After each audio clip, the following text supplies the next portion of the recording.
ਜਨਮ ਸਮੇਂ ਦੀਆਂ ਰੀਤਾਂ। ਮੇਰਾ ਪਿੰਡ ਗਿਆਨੀ ਗੁਰਦਿੱਤ ਸਿੰਘ। ਜਣਨੀ ਜਣੇ ਤਾਂ ਭਗਤ ਜਣ, ਕਹਿਤਾ ਤਾ ਕਹਿ ਸੂਰ, ਨਹੀਂ ਤਾਂ ਜਣਨੀ ਬਾਂਝ ਰਹਿ, ਕਾਹੀ ਕਵਾਵੇ ਨੂਰ। ਮੇਰੇ ਪਿੰਡ ਦੇ ਲੋਕਾਂ ਦਾ ਜੀਵਨ ਇਸ ਤਰੀਕੇ ਨਾਲ ਰਿਵਾਜ਼ਾਂ ਅਤੇ ਰਸਮਾਂ ਵਿੱਚ ਮਾਲਾ ਦੇ ਮਣਕਿਆਂ ਵਾਂਗ ਪਰੋਇਆ ਹੋਇਆ ਚੱਲਦਾ ਹੈ। ਰਸਮਾਂ ਅਤੇ ਰੀਤਾਂ ਦੀ ਪੂਰਤੀ ਦਾ ਇਹ ਕਾਰਿਆਕਰਮ ਜੀਵ ਜੰਮਿਆ ਵੀ ਨਹੀਂ ਹੁੰਦਾ ਉਦੋਂ ਤੋਂ ਸ਼ੁਰੂ ਹੋ ਕੇ ਜਿੰਨਾ ਚਿਰ ਜੀਵ ਦੇ ਸਿਵੇ ਦੀ ਸੁਆਹ ਦੀ ਆਖਰੀ ਚੁਟਕੀ ਤੱਕ ਰਹਿੰਦੀ ਹੈ, ਨਹੀਂ ਸਿਵੇ ਵਾਲੀ ਥਾਂ ਦਾ ਥੱਲਾ ਤੱਕ ਨਹੀਂ ਘਰੋੜਿਆ ਜਾਂਦਾ, ਉਸ ਤੋਂ ਪਿੱਛੋਂ ਤੱਕ ਵੀ ਇਹ ਸੇਵਾ ਚੱਲਦੀ ਹੈ। ਫੂਕਣ ਵਾਲੀ ਦੀਵਾ ਜਗਾ ਕੇ ਸਾਵਧਾਨੀ ਨਾਲ ਇਹ ਫਰਜ਼ ਨਿਭਾਇਆ ਜਾਂਦਾ ਹੈ। ਵਿਅਕਤੀ ਨੇ ਜਿੰਨੀ ਅਸਲ ਉਮਰ ਜੀਵੀ ਹੈ ਉਸ ਨੂੰ ਰਸਮਾਂ ਅਤੇ ਰੀਤਾਂ ਰਾਹੀਂ ਦੂਰੀ ਕੈਦ ਵਾਂਗ ਘੱਟੋ ਘੱਟ ਡਿਊਡਾ ਜੀਵਨ ਜ਼ਰੂਰ ਬਿਤਾਉਣਾ ਪੈਂਦਾ ਹੈ। ਰਸਮਾਂ ਅਤੇ ਰੀਤਾਂ ਦਾ ਗਿਆਨ ਰੱਖਣ ਵਾਲੀਆਂ ਬੁੱਢੀਆਂ ਇੱਕ ਤਰ੍ਹਾਂ ਪਿੰਡ ਦੀਆਂ ਰੈਫਰੈਂਸ ਬੁੱਕ ਵਾਂਗ ਹੁੰਦੀਆਂ ਹਨ, ਜਿਨ੍ਹਾਂ ਨੂੰ ਪੁੱਛੇ ਪੜਤਾਲੇ ਬਿਨਾਂ ਕੋਈ ਕਾਰਜ ਕਰਨਾ ਸਹੀ ਨਹੀਂ ਮੰਨਿਆ ਜਾਂਦਾ। ਇਹਨਾਂ ਬੁੱਢੀਆਂ ਦੀ ਥਾਂ ਲੈਣ ਵਾਲੀਆਂ ਅਧਖੜ ਜ਼ਨਾਨੀਆਂ ਨਾਲੋਂ ਨਾਲ ਭਵਿੱਖ ਦੀ ਰਿਹਰਸਲ ਕਰਨ ਵਾਂਗ ਆਪਣੀ ਸਿਆਣਪ ਦੀ ਪ੍ਰਦਰਸ਼ਨੀ ਹਰ ਗਲੀ ਮੁਹੱਲੇ ਸਮੇਂ ਮੁਤਾਬਕ ਚੱਲਦਿਆਂ ਫਿਰਦਿਆਂ ਸਿਨੇਮਿਆਂ ਵਾਂਗ ਖੁਦ ਜਾ ਕੇ ਪ੍ਰਚਾਰ ਕਰਦੀਆਂ ਰਹਿੰਦੀਆਂ ਹਨ। ਇਹਨਾਂ ਬਾਖਬਰ ਹਸਤੀਆਂ ਨੂੰ ਜਦੋਂ ਇਹ ਖਬਰ ਮਿਲਦੀ ਹੈ ਕਿ ਫਲਾਣਿਆਂ ਦੀ ਬਹੂ ਮਾਂ ਬਣਨ ਵਾਲੀ ਹੈ ਤਾਂ ਬਿਨਾਂ ਕਿਸੇ ਦੇਰੀ ਦੇ ਉਹਨਾਂ ਦੇ ਘਰ ਜਾ ਬੌੜਦੀਆਂ ਹਨ। ਇੱਕ ਤੋਂ ਬਾਅਦ ਦੂਜੀ ਅਤੇ ਫਿਰ ਤੀਜੀ ਬਣਨ ਵਾਲੀ ਮਾਂ ਅਤੇ ਉਹਨਾਂ ਦੇ ਘਰਦਿਆਂ ਨੂੰ ਇੰਨੀਆਂ ਰੱਖਾਂ ਅਤੇ ਇਤਿਹਾਤਾਂ ਦੱਸਦੀਆਂ ਹਨ ਕਿ ਇੱਕ ਵਾਰ ਤਾਂ ਜਣਨੀ ਉਹ ਸੋਚਣ ਲੱਗਦੀ ਹੈ ਕਿ ਬੱਚੇ ਦਾ ਜੰਮਣਾ ਓਨਾ ਔਖਾ ਨਹੀਂ ਜਿੰਨਾ ਦਿਮਾਗ ਉੱਤੇ ਪਾਏ ਇਸ ਨਵੇਂ ਬੋਝ ਤੋਂ ਛੁਟਕਾਰਾ ਪਾਉਣਾ ਔਖਾ। ਰੱਬ ਖੈਰ ਕਰੇ। ਫਿਰ ਵੀ ਜਿਤਨਾ ਸਰਦਾ ਬਣਦਾ ਦਿਸੇ ਅਤੇ ਜਿਤਨੀਆਂ ਗੱਲਾਂ ਦਿਲ ਉੱਤੇ ਅਸਰ ਕਰ ਜਾਣ ਉਹਨਾਂ ਦੀ ਪੂਰਤੀ ਲਈ ਅਪਾਉ ਦੇ ਨਿਰੰਤਰ ਯਤਨ ਆਰੰਭ ਹੋ ਜਾਂਦੇ ਹਨ। ਇੱਕ ਤੋਂ ਬਾਅਦ ਦੂਜੇ ਅਤੇ ਦੂਜੇ ਤੋਂ ਬਾਅਦ ਤੀਜੇ ਭਰਮ ਦੀ ਨਿਵਰਤੀ। ਇਸੇ ਤਰ੍ਹਾਂ ਇਹ ਗੁਰ ਚੱਲਦੇ ਰਹਿੰਦੇ ਹਨ। ਗਊਆਂ ਨੂੰ ਪੇੜੇ ਦੇਣੇ, ਮੱਸਿਆ ਦੀ ਸੁੱਖਣਾ, ਇਕਾਦਸੀ ਦੇ ਵਰਤ, ਕੀੜਿਆਂ ਦੇ ਭੌਣ ਅਤੇ ਤਿਲ ਚੌਲੀ, ਇਹਨਾਂ ਨਿੱਕੇ ਨਿੱਕੇ ਪੁੰਨਾ ਧਰਮਾਂ ਵਿੱਚੋਂ ਇੱਕ ਅੱਧਾ ਸ਼ੁਭ ਕੰਮ ਨਿਤਾ ਪ੍ਰਤੀ ਸੁਬਹ ਸ਼ਾਮ ਜ਼ਰੂਰ ਕੀਤਾ ਜਾਂਦਾ ਹੈ। ਸੁਣਿਆ ਸੁੱਖ ਨਾਲ ਤੁਹਾਡੀ ਬਹੂ ਦਾ ਪੈਰ ਭਾਰੀ ਹੈ। ਸੁਣ ਬਹੂ, ਅੱਜ ਕੱਲ੍ਹ ਦੀਆਂ ਕੁੜੀਆਂ ਵਿਚਾਰ ਨਹੀਂ ਕਰਦੀਆਂ, ਇਹਨਾਂ ਗੱਲਾਂ ਦਾ ਆਪ ਨੂੰ ਖਿਆਲ ਰੱਖਣਾ ਚਾਹੀਦਾ ਹੈ। ਇਹੋ ਜਿਹੇ ਵੇਲੇ 100 ਇੱਲ ਬਲਾ ਚਿੰਬੜਦੀ ਹੈ, ਪੂਰਾ ਧਿਆਨ ਰੱਖਣਾ। ਆਪਣੀ ਸਿਆਣਪ ਘੋਟਣ ਲਈ ਕੋਈ ਨਾ ਕੋਈ ਅਧਖੜ ਜ਼ਨਾਨੀ ਭੋਲੇ ਭਾਊ ਹੀ ਅਗਲਿਆਂ ਦੇ ਘਰਦਿਆਂ ਦੇ ਮਨਾਂ ਉੱਤੇ ਪੱਥਰ ਰੱਖ ਜਾਂਦੀ ਹੈ। ਚੀੜੀ ਵਾਲੇ ਸੰਤ ਆਖਦੇ ਹੁੰਦੇ ਸੀ, ਗਰਭਵਤੀ ਦੇ ਚੁੰਨੀ ਦੇ ਪੱਲੇ ਕੱਚੇ ਦਾਣਿਆਂ ਦਾ ਫੱਕਾ ਬੰਨ੍ਹ ਦੇਣਾ ਚਾਹੀਦਾ ਹੈ। ਜੇ ਕੋਈ ਭੂਤ ਪ੍ਰੇਤ ਆ ਵੀ ਪਵੇ ਤਾਂ ਅੰਨ ਭਗਵਾਨ ਨੂੰ ਦੇ ਕੇ ਆਪ ਹੀ ਛੱਡ ਜਾਂਦਾ ਹੈ। ਨਹੀਂ ਇਉਂ ਨਹੀਂ, ਅਸੀਂ ਤਾਂ ਭਈ ਸਿਆਣੀਆਂ ਬੁੜੀਆਂ ਤੋਂ ਹੀ ਸੁਣਿਆ, ਜਿਹੜੇ ਭੂਤ ਪ੍ਰੇਤ ਕੱਚਾ ਜੀ ਖਾਣ ਨੂੰ ਭੌਂਦੇ ਫਿਰਦੇ ਹਨ ਉਹ ਬੰਨਿਆ ਅਨਾਜ ਦੇਖ ਕੇ ਕੱਚੇ ਜੀ ਨੂੰ ਛੱਡ ਜਾਂਦੇ ਹਨ। ਦੂਜੀ ਸਿਆਣੀ ਜ਼ਨਾਨੀ ਇਸ ਭਾਵ ਦੇ ਅਰਥਾਂ ਨੂੰ ਹੋਰ ਸਮਝਾ ਕੇ ਨਵੀਂ ਵਿੱਤ ਉਤਪਤੀ ਕੱਢ ਦਿਖਾਉਂਦੀ ਹੈ। ਗੱਲ ਸੁਣ ਬੀਬੀ ਰਾਣੀ, ਇਹੋ ਜਿਹੇ ਦਿਨ ਰੱਬ ਸਭ ਨੂੰ ਦਿਖਾਵੇ। ਤੀਵੀਆਂ ਮਾਨੀਆਂ ਲਈ ਤਾਂ ਸੁੱਖਾਂ ਸੁੱਖਦਿਆਂ ਨੂੰ ਇਹ ਦਿਨ ਆਉਂਦੇ ਹਨ। ਹੁਣ ਤੂੰ ਪਹਿਲਾਂ ਵਾਂਗ ਅੱਲੜ ਨਹੀਂ ਰਹੀ। 5-6 ਮਹੀਨਿਆਂ ਨੂੰ ਸੁੱਖ ਨਾਲ ਬਾਲ ਗੋਦੀ ਖੇਡਣ ਵਾਲਾ ਹੈ। ਸਿਆਣਿਆਂ ਦੀਆਂ ਗੱਲਾਂ ਐਵੇਂ ਭੁੰਜੇ ਨਹੀਂ ਸੁੱਟੀ ਦੀਆਂ।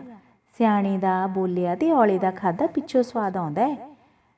ਲੰਘਦੀ ਕਰਦੀ ਕਦੇ ਕਿਸੇ ਦੇ ਭੁੱਲ ਕੇ ਵੀ ਟਲਦੇ ਪਰਛਾਵੇਂ ਵੱਲ ਦੀ ਨਾ ਲੰਘੀ।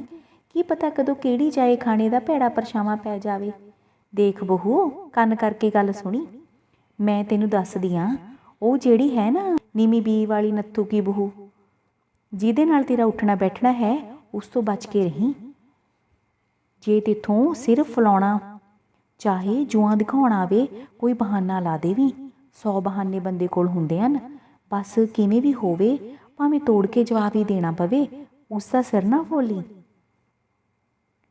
ਇੰਨੀ ਦਿਨੀ ਕਿਸੇ ਦਾ ਗਿੱਲਾ ਸਿਰ ਦੇਖਣਾ ਮਾੜਾ ਹੁੰਦਾ ਏ। ਮੈਂ ਤਾਂ ਕਹਿੰਦੀ ਹਾਂ ਕਿਸੇ ਦਾ ਵੀ ਸਿਰ ਨਾ ਦੇਖੀ। ਇਹ ਮਹਾਮਾਈ ਬਿਨਾਂ ਕਿਸੇ ਪ੍ਰੇਰਨਾ ਅਤੇ ਇਵਜ਼ਾਨੇ ਦੇ ਆਪਣਾ ਫਰਜ਼ ਆਪੂ ਹੀ ਪੂਰਾ ਕਰ ਜਾਂਦੀ ਹੈ। ਜਿਨ੍ਹਾਂ ਦੀ ਤੁਹਾਡੇ ਨਾਲ ਬੀੜੀ ਹੈ ਨਾ, ਉਹਨਾਂ ਦੀ ਬਹੂ ਕਚੀਲ ਮਰੀ ਸੀ। ਬੰਦਿਆਂ ਦੇ ਕੰਮ ਬੰਦਿਆਂ ਨਾਲ ਹੁੰਦੇ ਨੇ, ਤੀਵੀਆਂ ਦੇ ਤੀਵੀਆਂ ਨਾਲ। ਉਹਨਾਂ ਦੀਆਂ ਤੀਵੀਆਂ ਨਾਲ ਥੋੜ੍ਹਾ ਵਰਤਾਵਾ ਰੱਖਣਾ ਚੰਗਾ ਨਹੀਂ। ਉਹ ਜਿਹੜੀ ਹੈ ਨਾ ਮੋਮੋ ਠਗਣੀ ਨੰਦੋ, ਜਿਹਦੇ ਨਾਲ ਤੂੰ ਰੋਜ਼ ਘੁਲ ਮਿਲ ਕੇ ਗੱਲਾਂ ਕਰਦੀ ਹੈ, ਭਾਵੇਂ ਕਿਸੇ ਹੋਰ ਤੋਂ ਪੁੱਛ ਲਵੀਂ, ਉਸਦਾ ਪਹਿਲਾ ਪੁੱਤ ਅਠਰਾਹਾ ਮਰਿਆ ਸੀ। ਬੀਬੀ ਰਾਣੀ, ਤੂੰ ਤਾਂ ਆਪ ਬਥੇਰੀ ਸਿਆਣੀ ਹੈ, ਬਸ ਬਚ ਕੇ ਰਹੀ। ਮੈਂ ਕਹਿੰਦੀ ਹਾਂ ਚੰਗੀ ਗੱਲ ਇਹੋ ਹੈ ਕਿ ਭਈ ਅੰਦਰ ਚੁੱਪ ਕਰਕੇ ਪਈ ਰਿਹਾ ਕਰ। ਜਿਹੜੀ ਆਵੇ ਅਗਲੀ ਨੂੰ ਆਖ ਦਿਆ ਕਰ, ਮੇਰਾ ਤਾਂ ਜੀ ਰਾਜ਼ੀ ਨਹੀਂ, ਥੋੜ੍ਹੇ ਦਿਨ ਨੂੰ ਪੇਕੇ ਚਲੀ ਜਾਈਂ। ਐਵੇਂ ਦੰਦਾਂ 'ਚ ਜੀਵ ਹੈ। ਇਹੋ ਜਿਹੇ ਵੇਲੇ ਜਿਹੜਾ ਵੀ ਬਚਾਓ ਹੋਵੇ ਥੋੜ੍ਹਾ ਹੁੰਦਾ ਹੈ। ਐਵੇਂ ਕਿਸੇ ਫੰਦੇ ਵਿੱਚ ਨਾ ਫਸ ਜਾਵੀਂ। ਇਸ ਤਰ੍ਹਾਂ ਪਿੰਡ ਦੀ ਲਾਈ ਬੁਝਾਈ ਕਰਨ ਵਾਲੀ ਫਫਾ ਕੁੱਟਣੀ ਗਰਭਵਤੀਆਂ ਨੂੰ ਉਪਦੇਸ਼ ਦੇ ਕੇ ਆਪਣਾ ਠਰਕ ਝਾੜ ਜਾਂਦੀ ਹੈ। ਸੁਣ ਵੇ ਕਰਤਾਰਿਆ, ਕਿੱਧਰੋਂ ਤਵੀਤ ਕਰਵਾਇਆ? ਕਿਉਂ ਹੀ ਬੇਮਹਾਰੇ ਊਠ ਵਾਂਗ ਮੂੰਹ ਚੱਕੀ ਫਿਰੀ ਜਾਂਦਾ? ਵਧੇਰੇ ਹਮਦਰਦੀ ਕਰਨ ਵਾਲੀ ਇੱਕ ਹੋਰ ਸਿਆਣੀ ਬੇਤਕਲਫੀ ਦੇ ਸਾਰੇ ਬਰ ਤੋੜਦੀ ਹੋਈ ਬਹੂ ਦੇ ਖਵੰਦ ਨੂੰ ਜਿੱਥੇ ਮਿਲੇ ਰਾਹ ਖਹਿੜੇ ਵਿੱਚ ਹੀ ਰੋਕ ਲੈਂਦੀ ਹੈ। ਦੇਖੀ ਵੇ, ਗੱਲ ਸੁਣੇ ਬਿਨਾ ਨਾ ਜਾਈ। ਵੇ ਬਸ ਪੂਰਾ ਕੁ ਚਿਰ ਖੜ ਕੇ ਗੱਲ ਸੁਣ ਜਾ। ਚੰਦੋ ਕੀ ਦੱਸਾਂ, ਕੰਮ ਖਹਿੜਾ ਹੀ ਨਹੀਂ ਛੱਡਦੇ। ਮੰਗੇ ਵਾਲ ਵਾਲਾ ਝੋਰ ਕਹਿੰਦੇ ਬੜਾ ਸਿਆਣਾ ਏ, ਦੀਵਾਲੀ ਨੂੰ ਹਰ ਸਾਲ ਛਿਲੇ ਕੱਢਦਾ, ਕੋਈ 20 ਸਿਵੇ ਜਗਾਏ ਹੋਣੇ ਨੇ। ਉਹ ਕਹਿੰਦੇ ਤਬੀਤ ਭਾਈ ਜੀ ਰੂੜ ਸਿੰਘ ਦਾ ਵੀ ਪੱਕਾ ਹੁੰਦਾ ਏ। ਆਖੇ ਉਸਨੇ ਵੀ ਸ਼ਹੀਦ ਵਾਸ ਕੀਤੇ ਹੋਏ ਹਨ। ਜਿਵੇਂ ਕਹਿੰਦੇ ਨੇ ਘਰ ਦਾ ਜੋਗੀ ਜੋਗੜਾ, ਬਾਹਰਲਾ ਜੋਗੀ ਸਿੱਧ। ਮੱਖਿਆਂ ਕਿਸੇ ਨੇੜੇ ਤੇੜੇ ਦੇ ਸਿਆਣੇ ਉੱਤੇ ਘਰਦਿਆਂ ਦੀ ਅਮੰਨਾ ਨਹੀਂ ਵੱਜਦੀ। ਨਾ ਕਿਸੇ ਨੇ ਫਿਰ ਪੱਥ ਪਰਹੇਜ਼ ਰੱਖਣਾ ਹੈ। ਮੈਂ ਸੋਚਿਆ ਕਿਉਂ ਨਾ ਕਾਲੇ ਬੁੱਲੇ ਵਾਲੇ ਸਿਆਣੇ ਤੋਂ ਓੜ ਪੋੜ ਕਰਾ ਲਈਏ। ਸੰਤੀਏ ਉੱਥੇ ਘੌੜ ਵਿੱਚ ਊਂ ਜਾ ਨਹੀਂ ਹੋਇਆ। ਆਪਣੀ ਸਫਾਈ ਪੇਸ਼ ਕਰਦੇ ਸ਼੍ਰੀਮਾਨ ਜੀ ਜਿੱਥੇ ਪੈ ਕੇ ਸਿਆਣੀ ਸਵਾਣੀ ਤੋਂ ਖਹਿੜਾ ਛੁਡਾਉਣ ਲਈ ਬਹਾਨਿਆਂ ਦੀ ਸੰਗਲੀ ਮੇਲ ਦਿੰਦੇ ਹਨ। ਛੱਡ ਵੇ ਪਰੇ, ਇਹਦੇ ਨਾਲੋਂ ਹੋਰ ਕਿਹੜਾ ਕੰਮ ਜ਼ਰੂਰੀ ਹੈ? ਜਾਂ ਤੁਰ ਪਹਿਲਾਂ ਕਿਸੇ ਸਿਆਣੇ ਵੱਲ, ਫੇਰ ਕਰੀ ਦੂਜੀ ਗੱਲ। ਜੇ ਕਿਸੇ ਤੋਂ ਯੰਤਰ ਮੰਤਰ ਤਵੀਤ ਧਾਗਾ ਕਰਾਉਣ ਵਿੱਚ ਦੇਰੀ ਹੋ ਗਈ ਹੋਵੇ, ਇਸ ਤਰ੍ਹਾਂ ਦੀਆਂ ਚੁੱਕਾਂ ਤੇ ਤੁਖੰਨਾ ਦੇ ਦੇ ਕੇ ਸਾਰੇ ਦੇ ਸਾਰੇ ਕੰਮ ਛੁਡਾ ਕੇ ਅਗਲੇ ਨੂੰ ਕਿਸੇ ਵਸੀ ਮੰਤਰ ਵਾਲੇ ਸਿਆਣੇ ਕੋਲ ਭੇਜਣ ਦਾ ਫੈਸਲਾ ਹੋ ਜਾਂਦਾ ਹੈ। ਕਰਫਿਊ ਲਾਉਣ ਨਾਲੋਂ ਵੀ ਸਖਤ ਹੁਕਮਾਂ ਨਾਲ ਸਭ ਕੰਮ ਧੰਦੇ ਵਿਵਰਜਿਤ ਕਰ ਦਿੱਤੇ ਜਾਂਦੇ ਹਨ।